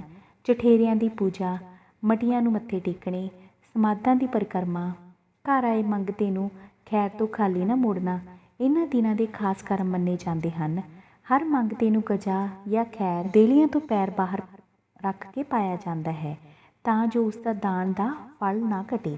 ਹੋਰ ਤਾਂ ਹੋਰ ਸੱਸ ਤੇ ਨਣਦ ਜਿਹੜੀਆਂ ਪਹਿਲਾਂ ਬਹੂ ਦੇ ਹਰ ਕੰਮ ਵਿੱਚ ਵਿਰੋਧ ਬਣ ਕੇ ਅੜਿੱਕੇ ਪਾਉਣ ਦੇ ਤਸੀਹੇ ਦੇਣ ਵਿੱਚ ਲੱਗੀਆਂ ਰਹਿੰਦੀਆਂ ਹਨ, ਇਹਨਾਂ ਦਿਨਾਂ ਵਿੱਚ ਆਪਣੇ ਸੁਭਾਵਿਕ ਸੁਭਾਅ ਵਾਲੀ ਸਖਤੀ ਛੱਡ ਕੇ ਬਹੂ ਦੇ ਸਾਰੀ ਰਸਮ ਰਿਵਾਜ ਨਿਭਾਉਣ ਵਿੱਚ ਵੱਧ ਚੜ ਕੇ ਹਿੱਸਾ ਪਾਉਂਦੀਆਂ ਹਨ। ਜੇ ਕੋਈ ਕਰਮ ਧਰਮ ਦੀ ਗੱਲ ਰਹਿ ਜਾਵੇ ਤਾਂ ਉਸ ਬਹਾਨੇ ਬਹੂ ਨੂੰ ਸਗੋਂ ਸਖਤ ਤਾੜਨਾ ਦਾ ਸਾਹਮਣਾ ਕਰਨਾ ਪੈਂਦਾ ਹੈ। ਬਹੂ ਦੀਆਂ ਭੁੱਲਾਂ ਨੂੰ ਸਵਾਰਨ ਲਈ ਸੱਸਾਂ ਘੂਰੀਆਂ ਵੱਟਣ ਲੱਗ ਜਾਂਦੀਆਂ ਨੇ। 3 ਮਹੀਨਿਆਂ ਪਿੱਛੋਂ ਗਰਭਵਤੀ ਬਹੂ ਤੇ ਨਣਦ ਸੁਰਮਾ ਪਾ ਕੇ ਅੱਖ ਸਲਾਈ ਦੀ ਰਸਮ ਕਰਦੀ ਹੈ, ਜਿਸ ਦਾ ਇੱਕ ਮਤਲਬ ਇਹ ਵੀ ਹੁੰਦਾ ਹੈ ਕਿ ਬਹੂ ਨੂੰ ਬੱਚਾ ਜੰਮਣ ਤੱਕ ਸੁਰਮਾ ਨਹੀਂ ਪਾਉਣਾ ਤਾਂ ਜੋ ਕੋਈ ਸੋਹਣੀ ਅੱਖ ਦੇਖ ਕੇ ਇੱਲ ਬਲਾ ਪਿੱਛੇ ਨਾ ਲੱਗ ਜਾਏ। ਪੇਕੇ ਘਰ ਧੀ ਦੇ ਗਰਭਵਤੀ ਹੋਣ ਦਾ ਸੰਕੇਤ ਮਿੱਠਾ ਬੁਈਆ ਘੱਲ ਕੇ ਕੀਤਾ ਜਾਂਦਾ ਹੈ। ਜਵਾਬ ਵਿੱਚ ਪੇਕਿਆਂ ਤੋਂ ਇੱਕ ਸੰਧਾਰੇ ਦੇ ਰੂਪ ਵਿੱਚ ਚੌਲ ਤੇ ਸ਼ੱਕਰ ਭੇਜੇ ਜਾਂਦੇ ਹਨ। ਉਦੋਂ ਹੀ ਪੇਕਿਆਂ ਦਾ ਲਾਗੀ ਪੁੱਛ ਜਾਂਦਾ ਹੈ ਕਿ ਕੁੜੀ ਨੂੰ ਕਦੋਂ ਲੈਣ ਆਈਏ। ਬਸ ਆਹ ਮਹੀਨਾ 2 ਮਹੀਨੇ ਹੋਰ ਰਹਿਣ ਦੇਵੋ, ਫਿਰ ਜਦੋਂ ਜੀ ਕੀਤਾ ਲੈ ਜਾਣਾ। ਆ ਕੇ ਸਹੁਰੇ ਮਨਸ਼ਾ ਤੇ ਦਿਨਾਂ ਦਾ ਅਤਾ ਪਤਾ ਦੱਸ ਦਿੰਦੇ ਹਨ। 7ਵੇਂ ਕੁ ਮਹੀਨੇ ਸਹੁਰਿਆਂ ਤੋਂ ਪੂਰੇ ਜਸ਼ਨ ਨਾਲ ਗਰਭਵਤੀ ਬਹੂ ਨੂੰ ਵਿਦਿਆ ਕੀਤਾ ਜਾਂਦਾ ਹੈ। ਸਾਰੇ ਸ਼ਗਨ ਵਿਚਾਰ ਪੂਰੇ ਕਰਕੇ ਖੋਪੇ ਦਾ ਗੱਟੂ ਮਿਸ਼ਰੀ ਦੇ ਕੁੱਜੇ ਖੰਮਣੀਆਂ ਨਾਲ ਲਪੇਟ ਕੇ ਬਹੂ ਦੀ ਝੋਲੀ ਵਿੱਚ ਪਾ ਦਿੰਦੀਆਂ ਹਨ। ਪਿੰਡੋਂ ਦੂਰ ਛੱਡਣ ਗਈਆਂ ਆਂਢਣਾਂ ਗੁਆਂਢਣਾਂ ਦੇ ਬਹੂ ਦੇ ਪੈਰੀਂ ਹੱਥ ਲਾਉਣ ਅਤੇ ਅੰਮਾਂ ਮੱਥਾ ਟੇਕਦੀਆਂ ਦੇ ਜਵਾਬ ਵਿੱਚ ਜੇ ਅੰਦਰੋਂ ਨਹੀਂ ਤਾਂ ਮੂੰਹੋਂ ਰੱਖਣ ਲਈ ਬਾਹਰੋਂ ਹੀ ਸਹੀ ਦੁੱਧ ਪੁੱਤੀ ਫਲੇ, ਰੱਬ ਕੌੜੀ ਵੇਲ ਵਾਂਗ ਵਧਾਏ, 1 ਤੋਂ 21 ਕਰੇ, 7 ਪੁੱਤੀ ਹੋਵੇਂ ਦੀਆਂ ਅਸੀਸਾਂ ਦਿੰਦੀਆਂ ਮੁੜ ਜਾਂਦੀਆਂ ਹਨ। ਪਿੰਡ ਦੇ ਗਲੀ ਮੁਹੱਲੇ ਵਿੱਚ ਵਿਸ਼ੇਸ਼ ਮਹੱਤਤਾ ਰੱਖਣ ਵਾਲੀਆਂ ਬੁੜੀਆਂ ਵਾਸਤੇ ਬਹੂ ਨੂੰ ਸੰਬੋਧਨ ਕਰਨ ਦਾ ਖਾਸ ਸਮਾਂ ਦਿੱਤਾ ਜਾਂਦਾ ਹੈ ਤਾਂ ਜੋ ਉਸ ਨੂੰ ਸਾਰੇ ਵਿਚਾਰ ਸਮਝਾ ਦੇਣ। ਸਿਆਣੀਆਂ ਕਹਾਉਣ ਵਾਲੀਆਂ ਬੁੱਢੀਆਂ ਆਪਣੇ ਬਿਨਾਂ ਦੰਦਾਂ ਤੋਂ ਬਟੂਏ ਵਾਂਗ ਖਾਲੀ ਮੂੰਹਾਂ ਵਿੱਚ ਜੀਭਾਂ ਫੇਰ ਕੇ ਬਹੂ ਨੂੰ ਮੁੜਕਿੜ ਸਮਝਾਉਂਦੀਆਂ ਹਨ। ਦੇਖ ਬੀਬੀ, ਜਿੱਥੇ ਵਿੱਚ ਰਸਤਾ ਆਵੇ ਦੂਰ ਦੀ ਵਲ ਕੇ ਲੰਘ ਜਾਵੀਂ। ਦੇਖ ਬਹੂ ਰਾਣੀ, ਖਿਆਲ ਰੱਖੀ, ਕਈ ਬਹੇਲਾਂ 'ਚ ਰਸਤੇ ਵਿੱਚ ਟੂਣੇ ਕਰ ਜਾਂਦੀਆਂ ਨੇ। ਫੇਰ ਕਹੇਂਗੀ ਕਿ ਕਿਸੇ ਸਿਆਣੀ ਬੁੜੀ ਨੇ ਦੱਸਿਆ ਨਹੀਂ। ਉਸ ਪਿੱਛੋਂ ਦੂਜੀ ਆਪਣਾ ਪ੍ਰਵਚਨ ਉਚਾਰਨਾ ਸ਼ੁਰੂ ਕਰ ਦਿੰਦੀ ਹੈ। ਦੇਖ ਬਹੂ ਰਾਣੀ, ਜਦੋਂ ਸੂਰਜ ਗ੍ਰਹਿਣ ਲੱਗੇ ਕਿਸੇ ਕੰਮ ਧੰਦੇ ਨੂੰ ਹੱਥ ਨਾ ਲਾਈ। ਸੂਤ ਦੀ ਅੱਟੀ ਪੈਰ ਵਿੱਚ ਪਾ ਕੇ ਚੁੱਕ ਕੇ ਆਪਣੇ ਅੰਦਰ ਪੈ ਜਾਈਂ। ਜਿਹੜਾ ਸਾਂਸੀ ਗੰਧੀਲੇ ਨੂੰ ਸਰੇ ਬਣੇ ਇਸ ਪੁੰਨ ਧਰਮ ਵੇਲੇ ਹੱਥ ਲਾ ਕੇ ਦਾਨ ਕਰਾ ਦੇਵੀਂ। ਗ੍ਰਹਿਣ ਵੇਲੇ ਜੇ ਰੱਖ ਨਾ ਰੱਖੀ ਜਾਵੇ ਤਾਂ ਬੱਚਾ ਗ੍ਰਹਿਣਿਆ ਜਾਂਦਾ ਹੈ। ਦੇਖਿਆ ਫਲਿਆਣਿਆਂ ਦੇ ਕਿਵੇਂ ਪਿੰਗਲਾ ਪੁੱਤ ਜੰਮਿਆ ਸੀ, ਪੈਰ ਪਿਛਾਹਾਂ ਨੂੰ ਗੋਡੇ ਅਗਾਹਾਂ ਨੂੰ। ਇਹੋ ਜਿਹੇ ਗ੍ਰਹਿਣਿਆਂ ਦੇ ਲੱਛਣ ਹੁੰਦੇ ਹਨ। ਇਨ੍ਹਾਂ ਗ੍ਰਹਿਣਾਂ ਵੇਲੇ ਤਾਂ ਲੋਕ ਮਾਈਆਂ ਗਾਈਆਂ ਵੀ ਕਿੱਲਿਆਂ ਤੋਂ ਖੋਲ ਦਿੰਦੇ ਹਨ। ਕੋਲ ਖੜੀ ਦੂਜੀ ਜੂਨੀਅਰ ਵਿਚਾਰਨ ਆਪਣੀ ਵਿਚਾਰ ਵਿਸ਼ੇਸ਼ ਜਾਣਕਾਰੀ ਦੀ ਹੋਰ ਧੌਂਸ ਜਮਾ ਦਿੰਦੀ ਹੈ। ਕਿਸੇ ਛਿਲੇ ਚਲੀਹੇ ਵਾਲੀ ਜਨਾਨੀ ਕੋਲ ਨਾ ਜਾਈ, ਕਰੜੇ ਥੋਂ ਦੀ ਨੀ ਲੰਘਣਾ, ਵੱਡੇ ਵਡੇਰਿਆਂ ਨੂੰ ਯਾਦ ਰੱਖਣਾ। ਸਾਰੀਆਂ ਗੱਲਾਂ ਦਾ ਸੰਖੇਪ ਕਰਕੇ ਖੰਮਣੀ ਭਾਵ ਮੌਲੀ ਵਿੱਚ ਲਪੇਟਿਆ ਸ਼ਗਨਾਂ ਵਾਲਾ ਖੋਪੇ ਦਾ ਗੁੱਟ ਤੇ ਲੱਡੂਆਂ ਦਾ ਜੋੜਾ ਜਾਂ ਗੁੜ ਦੀ ਰੋੜੀ ਝੋਲੀ ਵਿੱਚ ਪਾ ਕੇ ਪਿਆਰ ਨਾਲ ਸਿਰ ਪਲੋਸ ਕੇ ਸੱਸ ਵੱਲੋਂ ਬਹੂ ਰਾਣੀ ਸਹੁਰਿਆਂ ਨੂੰ ਵਿਦਾ ਕਰ ਦਿੱਤੀ ਜਾਂਦੀ ਹੈ। ਪੇਕੇ ਘਰ ਸਾਰਿਆਂ ਨਾਲੋਂ ਵੀ ਵੱਧ ਇਤਿਹਾਤਾਂ ਰੱਖੀਆਂ ਜਾਂਦੀਆਂ ਹਨ। ਜਣੇਪੇ ਵੇਲੇ ਘਰ ਦੀ ਉਸ ਸਬਾਤ ਭਾਵ ਕਮਰਾ ਜਿਸ ਦਾ ਮੂੰਹ ਚੜ੍ਹਦੇ ਵੱਲ ਹੋਵੇ, ਬਣਾਉਣ ਵਿੱਚ ਕਾਨ ਨਾ ਹੋਵੇ, ਚੁਣੀ ਜਾਂਦੀ ਹੈ। ਕੁੱਤੇ ਬਿੱਲੀ ਦਾ ਖਾਸ ਤੌਰ ਉੱਤੇ ਬਚਾਓ ਰੱਖਿਆ ਜਾਂਦਾ ਹੈ ਤਾਂ ਜੋ ਕੋਠੇ ਦੀ ਛੱਤ ਉੱਤੋਂ ਦੀ ਵੀ ਕੋਈ ਭੈੜੀ ਚੀਜ਼ ਨਾ ਲੰਘੇ। ਬੱਚਾ ਜੰਮਣ ਵੇਲੇ ਇਤਨਾ ਹਨੇਰਾ ਕੀਤਾ ਜਾਂਦਾ ਹੈ ਕਿ ਕਿਸੇ ਜ਼ਨਾਨੀ ਦਾ ਪਰਛਾਵਾਂ ਤੱਕ ਜਨਨੀ 'ਤੇ ਨਾ ਪਵੇ। ਜਨਨੀ ਦੇ ਮੰਜੇ ਹੇਠਾਂ ਜੰਤਰ ਮੰਤਰ ਵਾਲੀ ਤਬੀਤ ਅਤੇ ਮੰਤਰ ਪੜ੍ਹਾ ਕੇ ਕਰਾਇਆ ਹੋਇਆ ਪਾਣੀ ਢੱਕ ਕੇ ਰੱਖ ਦਿੱਤਾ ਜਾਂਦਾ ਹੈ। ਲੋਹੇ ਦੀ ਦੰਦਾਲ ਦਾਤੀ ਤੇ ਜਿੰਦੇ ਸਰੋਂ ਕਣਕ ਜਾਂ ਚੌਲਾਂ ਦੇ ਦਾਣੇ ਮੰਜੇ ਦੀ ਦੌਣ ਦੇ ਸੰਗੇ ਨਾਲ ਬੰਨ੍ਹ ਦਿੱਤੇ ਜਾਂਦੇ ਹਨ ਤਾਂ ਕਿ ਕੋਈ ਇੱਲ ਬਲਾ ਪਵੇ ਤਾਂ ਲੋਹਾ ਬੰਨਿਆ ਦੇਖ ਕੇ ਡਰ ਜਾਵੇ। ਲੂਣ ਤੇ ਮਾਂ ਜਾਨੀ ਦੇ ਸਿਰ ਉੱਤੋਂ ਦੀ ਵਾਰ ਕੇ ਦਾਈ ਨੂੰ ਦੇ ਦਿੱਤੇ ਜਾਂਦੇ ਹਨ। ਬੱਚਾ ਜੰਮਣ ਤੋਂ ਜੇ ਮੁੰਡਾ ਹੋਵੇ ਤਾਂ ਬਹੂ ਅੱਗੇ ਸ਼੍ਰੀ ਦੇ ਪੱਤਿਆਂ ਦੀ ਮਾਲਾ ਪਰੋ ਕੇ ਲਟਕਾਈ ਜਾਂਦੀ ਹੈ ਤਾਂ ਜੋ ਲੰਘਦੇ ਜਾਂਦੇ ਲੋਕਾਂ ਨੂੰ ਪਤਾ ਲੱਗ ਜਾਵੇ ਕਿ ਕੋਈ ਉੱਚੀ ਬੋਲ ਨਾ ਮਾਰੇ। ਅੱਗੇ ਸ਼ਿਲੇ ਵਿੱਚ ਜ਼ਨਾਨੀ ਨੂੰ ਬੋਲ ਪੈਣ ਦਾ ਵੀ ਬੜਾ ਡਰ ਹੁੰਦਾ ਹੈ। ਕਈ ਸਿਆਣੇ ਘਰੇ ਬੱਚਾ ਜੰਮਣ ਸਾਰ ਕੌਲਿਆਂ ਨੂੰ ਗਿੱਲੀ ਮਿੱਟੀ ਦਾ ਥੋਬਾ ਚਮੇੜ ਦਿੰਦੇ ਹਨ। ਕਹਿੰਦੇ ਹਨ ਫਿਰ ਕਿਸੇ ਦੇ ਬੋਲ ਪੈਣ ਦਾ ਡਰ ਨਹੀਂ ਰਹਿੰਦਾ। ਪਹਿਲਾ ਬੱਚਾ ਹੋਵੇ ਤਾਂ ਜਣਨੀ ਨੂੰ ਕਿਹਾ ਜਾਂਦਾ ਹੈ ਕਿ ਤੂੰ ਕੋਠੇ ਦੀਆਂ ਕੜੀਆਂ ਗਿਣ। ਲੋਕ ਵਿਚਾਰ ਹੈ ਕਿ ਜਿੰਨੀਆਂ ਉਹ ਕੜੀਆਂ ਗਿਣੇ ਉਨੇ ਹੀ ਬੱਚੇ ਜੰਮਦੇ ਹਨ। ਇੱਕ ਵਾਰੀ ਇੱਕ ਅਣਜਾਣ ਕੁੜੀ ਜੋ ਗਿਣਤੀ ਕਰਨ ਲੱਗੀ, ਉਸਨੇ 100 ਤੱਕ ਕੜੀਆਂ ਗਿਣ ਦਿੱਤੀਆਂ। ਉਸ ਨੂੰ ਵਿੱਚੋਂ ਬਥੇਰਾ ਕਹਿਣ ਕਿ ਬੱਸ ਕਰ, ਉਹ ਹਟੇ ਨਾ। ਜਦੋਂ ਉਸਨੂੰ ਕੜੀਆਂ ਗਿਣਨ ਦੇ ਅਰਥ ਸਮਝਾਏ ਤਾਂ ਉਹ ਥੰਮ ਗਈ, ਕਸ਼ੀ ਖਾ ਕੇ ਢਹਿ ਪਈ ਕਿ ਹਾਏ, ਮੈਂ ਹੁਣ ਇੰਨੇ ਬੱਚੇ ਕਿਵੇਂ ਜੰਮਾਂਗੀ। ਮਹਿਕਮਾ ਸੰਤਾਨ ਸੰਜਮ ਨੂੰ ਚਾਹੀਦਾ ਹੈ ਕਿ ਇਹ ਰਸਮ ਛੇਤੀ ਹਟਾਏ। ਬੱਚੇ ਨੂੰ ਗੁੜਤੀ ਦੇਣੀ ਇੱਕ ਖਾਸ ਰਸਮ ਹੈ। ਲਿਆਓ ਭਾਈ ਦਿਵਾਓ, ਜਿਸ ਤੋਂ ਗੁੜਤੀ ਦਿਵਾਉਣੀ ਹੈ। ਦਾਈ ਦੇ ਇਸ ਐਲਾਨ ਪਿੱਛੋਂ ਟੱਬਰ ਦੇ ਚੰਗੇ ਗੁਣਾਂ ਵਾਲੇ ਜੀਆਂ ਦੀ ਪਰਖ ਪੜਤਾਲ ਸ਼ੁਰੂ ਹੋ ਜਾਂਦੀ ਹੈ। ਮੁੰਡੇ ਦੀ ਭੂਆ ਤੋਂ ਦਿਵਾਓ, ਤਰਸਦੀ ਨੇ ਸੁੱਖ ਨਾਲ ਮਸਾਂ ਦਿਨ ਵੇਖਿਓ ਕਿਧਰੇ ਇਹ ਕਾਰਾ ਕਰ ਦਿੰਦੇ। ਉਹ ਕੌੜੀ ਵੀ ਤਾਂ ਸਾਰਾ ਦਿਨ ਸੜਦੀ ਭੁੱਜਦੀ ਰਹਿੰਦੀ ਹੈ, ਕੋਲੋਂ ਬੈਠਾ ਬੁੜਾ ਭਾਨੀ ਮਾਰ ਦਿੰਦਾ ਹੈ। ਗੁੜਤੀ ਕਿਸੇ ਛੋਟੀ ਜਿਹੀ ਗੱਲ ਦੀ ਨਹੀਂ ਹੁੰਦੀ। ਜਿਹੜਾ ਜੀ ਗੁੜਤੀ ਦੇਵੇ ਬੱਚੇ ਦਾ ਉਸ ਜਿਹਾ ਸੁਭਾਅ ਬਣ ਜਾਂਦਾ ਹੈ।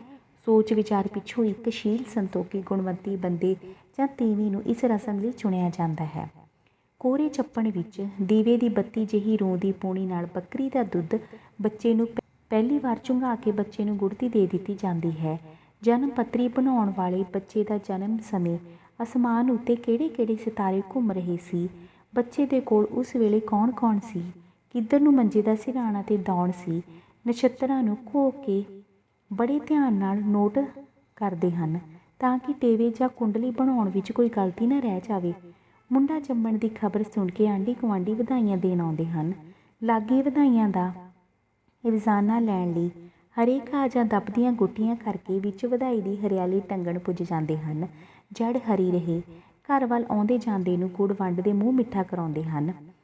ਪਰਬਾਂ ਨੂੰ ਵਧਾਈਆਂ, ਦੋਤੇ ਪੋਤੇ ਜਿਉਣ, ਵੇਲ ਵਧੇ, ਧੀਆਂ ਧਿਆਣੀਆਂ ਦੁੱਧੀ ਪੁੱਤੀ ਫਲਣ ਦੀਆਂ ਅਸੀਸਾਂ ਦੀਆਂ ਝੜੀਆਂ ਲਾਉਣ ਲਈ ਪੁੱਜ ਜਾਂਦੇ ਹਨ। ਅਗਲੇ ਦੇ ਘਰ ਦਾ ਸੱਚਰਾ ਨਜਬ ਕੈਰੂ ਪਾਂਡਵਾਂ ਤੱਕ ਮਿਲਾ ਕੇ ਜਿਉਂ ਗਿਣਨਾ ਸ਼ੁਰੂ ਕਰਨਾ। ਸਾਰੇ ਪਿੰਡ ਦਾ ਪੁੰਨਾ ਮਿਰਾਸੀ ਇਹੋ ਜਿਹੀਆਂ ਖਬਰਾਂ ਉਡੀਕਦਾ ਹੀ ਰਹਿੰਦਾ ਸੀ। ਪਹਿਲੀ ਹੀ ਤਾੜ ਰੱਖਦਾ ਸੀ ਕਿ ਕਦੋਂ ਕਿਸੇ ਦੇ ਘਰ ਬੱਚਾ ਜੰਮਣਾ ਹੈ। ਘਰ ਵਧਾਈਆਂ ਵਾਲਾ ਹੋਣ ਤੋਂ ਝੱਟ ਕਲਸੀਆਂ ਤੋਂ ਪਿੰਡ ਪੁੱਜ ਜਾਣਾ, ਹੱਥ ਵਿੱਚ ਮੋਟਾ ਸੋਟਾ ਲੈ ਬੂਹਾ ਆਣ ਮੱਲਣਾ। ਬੋਦਾ ਸੌਦੇ ਦਾ ਤੇ ਸੌਦਾ ਗੋਦੇ ਦਾ, ਗੋਦਾ ਧੰਨੇ ਦਾ, ਧੰਨਾ ਮੰਨੇ ਦਾ। ਨਵੇਂ ਮੁੰਡੇ ਜੰਮੇ ਨੂੰ ਵੀ ਪ੍ਰਣਾਲੀ ਵਿੱਚ ਸ਼ਾਮਲ ਕਰਕੇ ਹੀ ਤਾਣ ਤੋੜਨੀ।